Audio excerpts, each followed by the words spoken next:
Fine. तो हम लोग मूव कर चुके हैं अपने नए लेक्चर की तरफ, जो कि मैग्नेटिक इफेक्ट ऑफ करंट का हम लोग सेक्शन पढ़ रहे थे। और आइए देखते हैं अगले सेक्शन में हमारे पास कौन सा एक नया डेरिवेशन आ रहा है, कौन सा एक बढ़िया सा कॉन्सेप्ट आ रहा है, ये उसको शुरू करते हैं। देखिए, जैसा कि आप सभी लोग जानते हैं, हम लोग जानते हैं कि एक करंट कैरिंग कॉइल की वजह से मैग्नेटिक फील्ड, मतलब एक करंट कैरिंग कॉइल जो होता है उसके सेंटर मैग्नेटिक फील्ड, एक करंट कैरिंग कॉइल की वजह से हमारे एक्सिस पे मैग्नेटिक फील्ड हमको ऑलरेडी पता है। बट यहाँ पर हमारे पास केस थोड़ा सा डिफरेंट होने वाला है बच्चों। आज हम लोग डिस्कशन में जो लेके आ रहे हैं वो है एक कॉइल की मैग्नेटिक फील्ड, बट वो जो कॉइल है ना उसमें करंट नहीं है। हम लोग निकालने वाले हैं magnetic field due to uniformly charge rotating circular coil. मतलब हमारे पास अभी भी रिंग है और हमारी जो मैग्नेटिक फील्ड है हमें रिंग की ही निकालनी है, लेकिन रिंग के साथ वो जो करंट की सिचुएशन थी उसको बदल के आपको यूनिफॉर्मली चार्ज रिंग दे दिया है। लाइए मैं समझाता हूँ कहने का मतलब क्या है। जैसे हमारे पास एक रिंग है बच्चों, और देखिए रिंग थोड़ा सा सही बनाना चाहिए, और इसकी वजह से क्या है, यहाँ पर ये हमारा रिंग जो है वो यूनिफॉर्मली चार्ज है, और ये हमारा रिंग पे जो है वो चार्ज हमारे पास मौजूद है Q, और जो हमारा रिंग है ना वो एक कांस्टेंट ओमेगा से रोटेट कर रहा है। It is rotating with a constant angular velocity omega. अब जब ये कोई रिंग जो होगा या कोई चार्ज होगा, जब ये कांस्टेंट वेलोसिटी से रोटेट करेगा तो चार्ज के फ्लो से एक करंट जनरेट होगा, और उस करंट जनरेट होने की वजह से सेंटर में मैग्नेटिक फील्ड प्रोड्यूस होगी। बस हमें वही एक्सप्रेशन निकालना है कि यहाँ पर मैग्नेटिक फील्ड कितनी होगी। ठीक है बच्चों, आइए आपको बताता हूँ मैं कैसा होने वाला है ये। जैसा कि आप जानते हैं कि जो मैग्नेटिक फील्ड होती है वो होती है mu naught upon 4 pi 2 pi I upon are.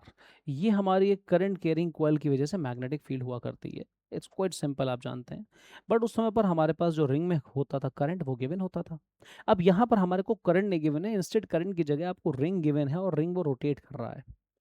Ring वो रोटेट कर रहा है, तो आप इस रोटेशन ऑफ चार्ज की वजह से इस रिंग के अंदर इफेक्टिवली कितना करंट है उसको फाइंड कर लीजिए। And once you find that current इसके घूमने की वजह से, आप उसको यहाँ प्लग इन कर दीजिएगा, आपका आंसर मिल जाएगा आपको। As simple as that. मैं फिर से अपनी बात को कह देता हूँ। मैं कहता हूँ कि आपको जब करंट कैरिंग रिंग दे रखा था, तो करंट कैरिंग रिंग होने के दौरान यहाँ पर आपको मैग्नेटिक फील्ड कुछ ऐसी मिल रही थी। अब यहाँ पर जब करंट कैरिंग रिंग नहीं है, यूनिफॉर्मली चार्ज रिंग है जो रोटेट हो रहा है, तो इस चार्ज के रोटेशन की वजह से करंट फॉर्म होगा। तो यहाँ पर आपको इस केस में, जो आपको गिवन केस है, इसमें आपको करंट का एक्सप्रेशन निकालना है। Once you know the current किसकी फॉर्म में, क्यू की फॉर्म में, ओमेगा की फॉर्म में, आप इस करंट को यहाँ पर रख देंगे और आपको आंसर मिल जाएगा। आइए शुरू करते हैं इस बात को हम लोग।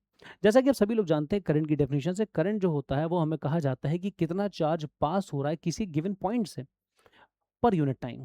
दैट मीन्स कितना, अगर मैं पॉइंट चुन लेता हूँ ए, तो मैं देखूंगा कि 1 सेकंड में यहाँ से कितना चार्ज निकल गया है, या कितना चार्ज पास हो रहा है यहाँ से गिवन टाइम में, या इन अ पर यूनिट टाइम में। तो देखिए, जब ये रिंग घूमेगा, इस पूरे रिंग पे जो बच्चों चार्ज है वो आपको पता है क्यू है चार्ज। अब जब ये पूरा रिंग एक बार रोटेट कर जाएगा, तो मैं कहूँगा इस पॉइंट से हमारा पूरा एक बार चार्ज क्यू घूम के निकल जाएगा, क्योंकि जब भाई पूरे रिंग पे चार्ज क्यू है और क्यू एक रिंग पूरा रोटेशन ले लेगा, तो मैं कहूँगा इस पॉइंट से पूरा क्यू चार्ज गुजर जाएगा। तो हमारा क्यू चार्ज गुजर जा रहा है, क्यू कूलम ऑफ चार्ज यहाँ से पास कर जा रहा है। और इस क्यू कूलम ऑफ चार्ज को गुजरने में कितना समय लग रहा है, हमें जो समय लग रहा है वो है कंप्लीट टाइम पीरियड। क्योंकि रिंग एक कंप्लीट रोटेशन करने के लिए समय लेता है उसे बोलते हैं टाइम पीरियड। तो ये कितना समय ले रहा है, it is taking tea seconds, लेकिन टाइम पीरियड तो हमें गिवन नहीं है। अगर हमें टाइम पीरियड पता लग जाए अपना, तो हम कहेंगे कि जो करंट होगा वो होता है 1 सेकंड में कितना चार्ज फ्लो हो रहा है। तो 1 सेकंड में जो चार्ज फ्लो हो रहा होगा वो है क्यू अपॉन टी।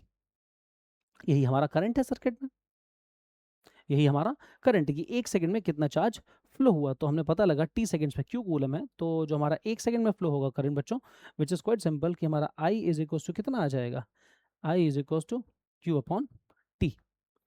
टी की वैल्यू हमको गिवन नहीं है टाइम पीरियड की, बट हमको क्वेश्चन में गिवन है कि ओमेगा वेलोसिटी से रिंग घूम रहा है। तो आप बड़ी आसानी से इस बात को जानते हैं, omega is equals to 2 pi by T, तो time period is equals to 2 pi by omega.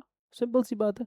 बात नंबर दूसरी, अब हमको अगर करंट निकालना है तो हम लोग क्या करेंगे, हम लोग I is equals to Q upon 2 pi into omega, Q upon 2 pi into omega. तो ये आई की वैल्यू हमको मिल जाएगी। हम लोग कुछ नहीं करेंगे, इस आई की वैल्यू को सिंपली यहाँ से उठा के यहाँ पे प्लग कर देंगे और हमें आंसर मिल जाएगा। तो मैग्नेटिक फील्ड जो आएगी वो आएगी म्यू नॉट अपॉन 4 पाई 2 पाई जो कि यहाँ पर है अपॉन आर जो कि यहाँ पर है। बस हमें रखनी है किसकी वैल्यू, हमको वैल्यू रखनी है यहाँ पर आई की। तो क्यू ओमेगा अपॉन 2 पाई से 2 पाई बच्चों कैंसिल हो जाएगा and we are left with omega upon 4 pi is equals to Q omega over R. So that's all, this is all. और यही हमारी मैग्नेटिक फील्ड है एक करंट कैरिंग कॉइल की वजह से। इसी के बाद मैं आपको इसी बात से मैं आपको समझाता हूँ कि यहाँ पर हमारे पास एक मैग्नेटिक मोमेंट जो होता है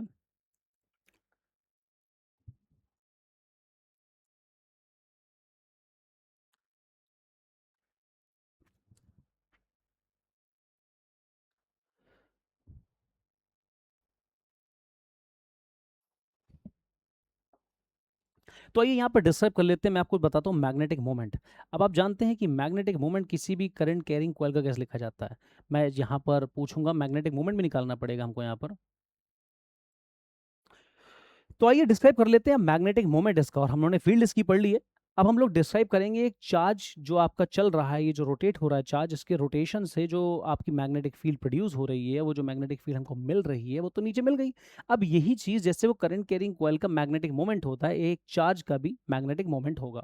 आइए वो कैसे होता है। वैसे नॉर्मली हम लोग जानते हैं कि मैग्नेटिक मोमेंट हम लोग लिखते हैं number of turns current carrying into the area, ठीक है ना।